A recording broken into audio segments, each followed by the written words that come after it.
I'll start by saying this. What I'm about to tell you will sound fake, like some twisted screenplay rejected for being too much.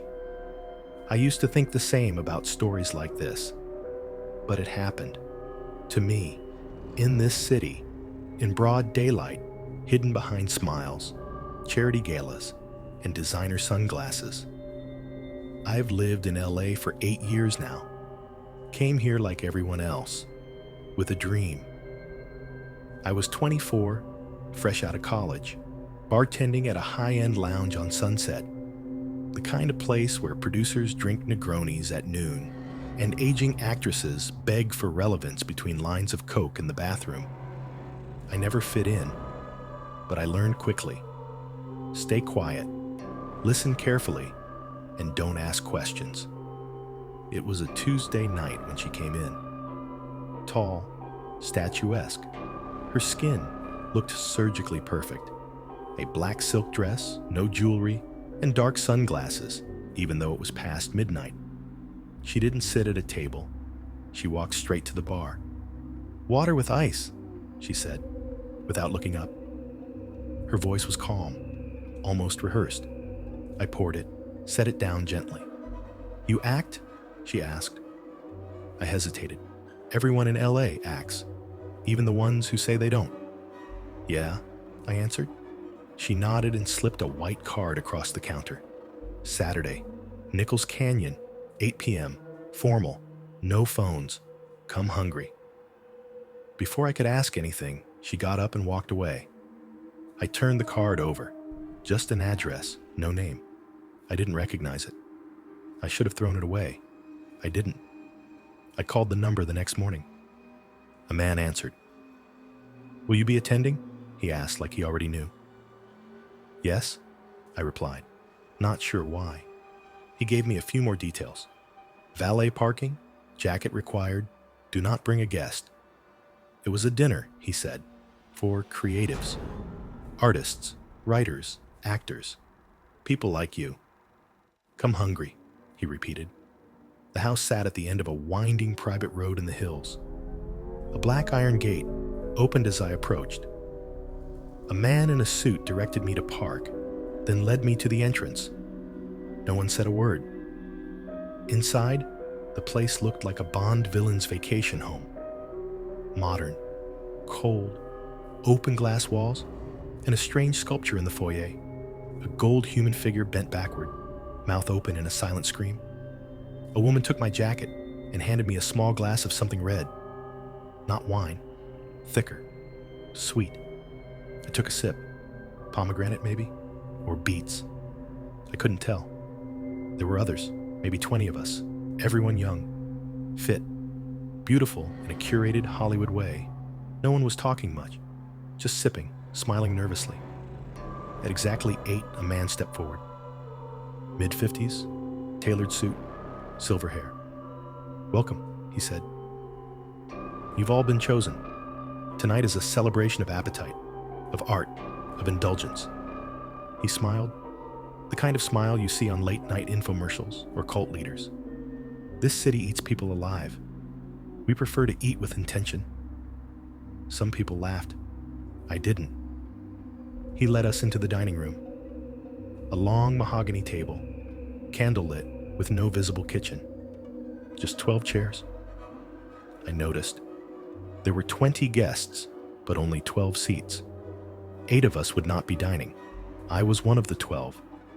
The others who weren't chosen were escorted to a lounge area, given drinks, and told to enjoy the show. I didn't understand what that meant. Not yet. Dinner began, course after course, meticulously plated. The food was incredible. Rich, savory, unlike anything I'd tasted. Duck confit, foie gras, marrow butter with sourdough, and something else. Something unfamiliar, not unpleasant, but strange. The texture, the flavor, it was dense, like red meat but sweeter, like veal maybe. We weren't allowed to talk. Phones had been taken at the door. Every time someone tried to ask a question, a quiet staff member would lean in and whisper, "Just enjoy." Between courses, we were shown short videos, art pieces supposedly, black and white clips of people smiling, crying, screaming, then more food, then more wine. My head started spinning. At some point, the man who welcomed us stood again. "You've tasted freedom," he said. "You've savored truth, and now it's time for your final course." That's when they wheeled in the tray. At first, I thought it was a joke, some elaborate prank, but when they lifted the lid, the room fell silent. It wasn't a roast. It wasn't pork. It was a leg, human, roasted, garnished, perfectly plated. Someone vomited. A woman screamed. One guy stood up and ran toward the exit. The doors locked. The silver-haired man didn't flinch. "This is your test," he said. "Only those who finish the course will be invited back. We don't waste meat or opportunity." Some people got up and tried to leave. 2 of them were grabbed by staff, silently, efficiently, and escorted out. We never saw them again. I stayed. I stared at the roasted leg on the silver platter, its flesh glistening under the candlelight. A sprig of rosemary sat delicately on the ankle. It smelled incredible. That was the worst part. Nobody moved at first. The staff placed steak knives and forks in front of us, like this was normal, like this was filet mignon. The man at the head of the table, silver hair, as I now thought of him, spoke again. "You've already tasted it," he said softly. "Throughout the night, bit by bit, sliced, cured, seared, caramelized, and you loved it." Some people gasped. I looked down at my empty plate, trying to remember which bite had been him, her. I felt a wave of nausea crawl up my throat. "This is the moment you decide who you are," he continued. "A consumer, or consumed. It's that simple." He sat back down. A man 2 seats to my left, blonde, sharp cheekbones, probably a model, picked up his knife and fork. His hands were shaking. He carved off a small piece. It looked tender, pink inside, with a charred edge. He put it in his mouth, chewed, swallowed. He didn't vomit. Silver hair nodded approvingly. One by one, they followed. A woman in a red dress, a guy with a man bun, a nervous-looking girl who kept glancing at the doors. By the time it was my turn, more than half the table had already eaten. I thought about leaving, about flipping the table, sprinting for the exit, fighting my way out. But the image of the 2 people who tried, dragged out by staff, never seen again, was still fresh in my mind. That and the man's words. "Only those who finish the course will be invited back." And I wanted to be invited back. I don't know why. Maybe it was curiosity. Maybe it was fear. Or maybe, in some sick way, I wanted to understand how these people worked, how they moved in this city like ghosts, hiding in plain sight. So I cut into the flesh. It was tender, juicy. I brought the fork to my lips. My stomach churned, and I ate. No one spoke for the rest of the meal. Dessert was blood orange sorbet, and wine aged in oak barrels.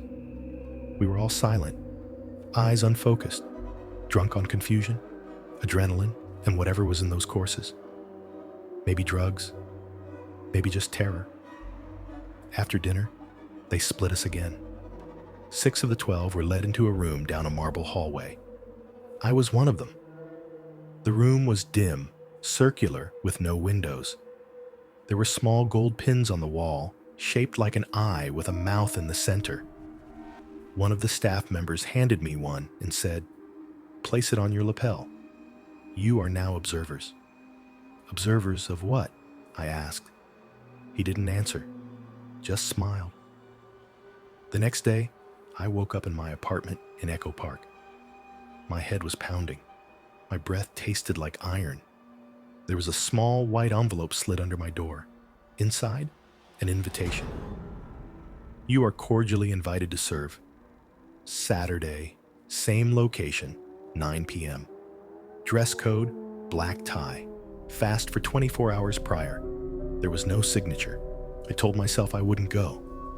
But the days passed, and I couldn't stop thinking about it. About what I'd seen. About what I'd tasted. There was a kind of clarity in that moment. Like everything fake about LA. The influencers, the fake auditions, the empty smiles melted away in that room. What they were doing was monstrous, yes, but it was honest. They didn't pretend to be good people. That Saturday, I fasted. Then I dressed in a borrowed tuxedo and drove back into the hills. This time, there were only 6 of us. We weren't guests anymore. We were participants. The room had changed. No long table. Just a single chair in the center of the room and a camera. Silver Hair entered and handed each of us a folder. Inside, photos, headshots, bios, resumes. These are the applicants, he said. Choose one. Choose for what? He smiled. For dinner. My stomach turned. These are desperate people, he explained. Actors, waiters, people who answered a casting call we posted online. They think they're auditioning for a survival reality show. You're choosing which one will never leave. The others were already flipping through the files, nodding, evaluating like they were picking talent for a project. I opened mine. Faces stared up at me. Hopeful, eager, poor. I can't do this, I said. You already did, Silver Hair replied. This is just the next bite. I didn't choose anyone, but someone else did. Later that night, they brought her in, early 20s, Latina. Nervous smile. She thought she was on camera for a pilot. They gave her a drink. She passed out within minutes. They asked us to help prepare the table. They laid her on the table, like she was already dead. The girl, the one they'd chosen, was unconscious, limp in their arms. A faint pulse fluttered in her neck. She was still breathing. I couldn't move. 2 of the staff, dressed in medical whites now, began prepping her body. Tubes, IVs, measuring tools.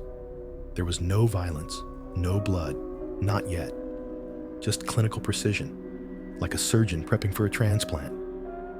But there was no transplant, only consumption. Silver Hair addressed us while they worked. She'll never feel a thing, he said. We're not monsters. She'll be sedated, then anesthetized. No pain, no fear. That's the rule. A man beside me whispered, "That's humane." Silver Hair turned to him, smiling. Exactly. It didn't feel humane. It felt surgical. Yes, controlled. But the control made it worse. This wasn't chaos. This wasn't madness. It was ritual. They were calm, trained, practiced. This had happened before. They gave us gloves, aprons, told us we could help, or simply observe. 2 of the others stepped forward. One was a woman I recognized from the first dinner. She didn't flinch. She helped turn the girl's body gently, wiped sweat from her brow, nodded to the man with the scalpel. I turned away. I couldn't watch. But I didn't leave either. The meal that followed was more intimate than the last. Only 6 of us at a smaller table. Soft piano music played. Wine flowed. No cameras, no phones, no servers. Silver Hair sat with us this time. We don't do this often, he said. Only when the timing is right, when the offering is pure. I asked the question I'd been holding back since the beginning. Why? He looked at me, surprised. Because indulgence is power, he said. Because in a city where everyone devours each other metaphorically, we choose not to lie about it. He gestured to the plate in front of me. A perfectly seared medallion, smelled like lamb. You came back, he said. That means you're ready to stop pretending. I stared at the food. My fork stayed frozen in my hand. "You're not like them," I said. "You're not artists. You're predators." He didn't deny it. "We're both," he said. "In this town, those are the same thing." After dinner, I didn't go home. I couldn't. They put me in a car, black SUV, no plates. Drove me to a penthouse in downtown LA. The windows looked out over the whole city, glittering and silent. There was a small envelope on the glass coffee table. Inside, $25,000 in cash. No note, just the money. And a black business card with embossed gold letters, the Golden Flesh Society Observer level. Initiate next event, invitation. Only I didn't spend the money. Not at first. I left it on my dresser like a threat, like proof that it wasn't a dream. But rent was due. My fridge was empty. And after 2 weeks of panic and silence, I broke. $25,000 disappears fast in LA, especially when you try to drink away what you saw. That's when the dreams started. Not nightmares, dreams of taste, of texture. My tongue remembered things I hadn't let my mind admit. A craving started to bloom in the back of my throat, like a hunger I couldn't satisfy with normal food. I started avoiding meat. Burgers tasted like cardboard. Chicken made me gag. Even steak, bloody and rare, felt wrong. One night, I found myself driving back to the house in the hills. There was no event that night, no cars, no staff. But the gate opened anyway. I parked, walked up the path, stood in front of that sculpture in the foyer again. The golden human figure bent backward in agony. It wasn't a scream. I realized that now. It was ecstasy. A week later, the second invitation came. This time it was handwritten. "You've seen the harvest. Now see the roots. Midnight. No address. Car will pick you up." They came in a white van. I expected black. That threw me. Inside were 2 other people. One was a man I'd seen at the second dinner. The other was new. Mid-30s, broad-shouldered, looked like a former athlete. No one spoke. We drove for hours, out of the city, north, into the hills. Eventually, we turned onto a dirt path, flanked by trees. The van parked at a clearing lit by floodlights. There was a cabin, old, silent, and smoke in the distance. They led us into a structure that looked like a barn. Inside were cages, 6 of them. People inside, alive, awake, some asleep, some sitting quietly. One woman was crying. The man beside me whispered, "What is this?" Silver hair appeared, out of nowhere. "This is the farm," he said. "These are the roots." The man tried to run. Didn't make it 5 feet before one of the guards dropped him with a stun baton. Silver hair sighed. "Some people don't graduate." He turned to me. "But you will." The farm wasn't what I expected. It wasn't a dungeon or some filthy underground bunker. It was clean, organized, clinical. Each cage had a cot, a toilet, even a small shelf with books, mostly philosophy and fiction. The lighting was soft. There were no chains. But the message was clear. These people weren't going anywhere. Silver hair stood beside me, calm as ever. "We don't keep anyone against their will," he said. I turned to him, confused. "They're in cages." He smiled. "Yes, but they all signed contracts." He gestured to a locked drawer in the nearby desk. Most of them were addicts, runaways, prisoners of a different system. We offered them something better. Purpose. I couldn't believe what I was hearing. "You're telling me they volunteered?" He nodded. "Not all at once, but they made a choice, the same way you're choosing now." "I never chose this," I said. He raised an eyebrow. "Didn't you? You came back. You watched. You tasted. You stayed." He wasn't wrong. and that terrified me more than anything else. They took us back to the cabin and gave us warm food. Normal food. Salmon, rice, vegetables. I ate in silence, hands trembling. The other man hadn't spoken since he got stunned. He sat in a corner, staring at the floor, occasionally rubbing his chest. Later that night, I was escorted alone to a small room with a fireplace and a worn leather chair. Silver Hair waited for me inside, holding a manila envelope. He placed it on my lap. "Inside is a contract," he said. "You can read it, or you can burn it. If you burn it, we'll drive you back to LA. You'll never hear from us again, but you'll never be invited back either. Ever." I stared at the envelope.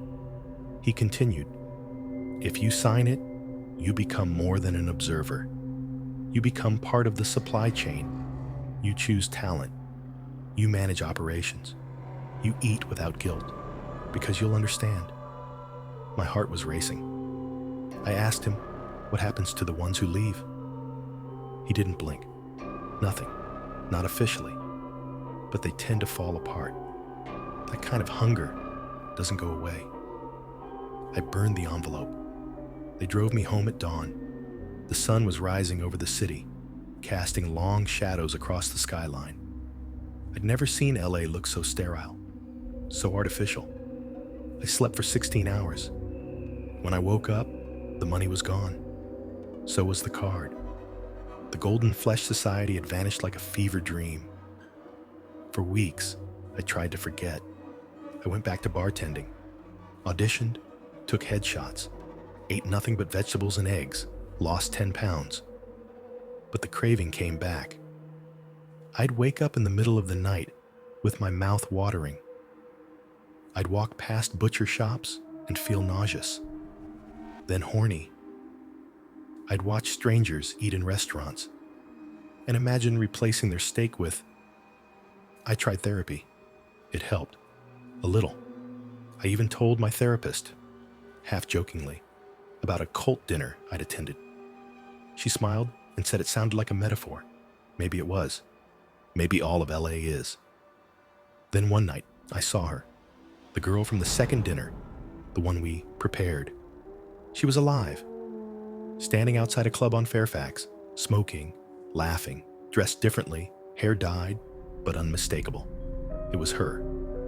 I followed her down the street, completely numb. She wasn't limping. No scars. No signs of trauma. Just normal. She turned and caught me staring. "You lost?" she asked.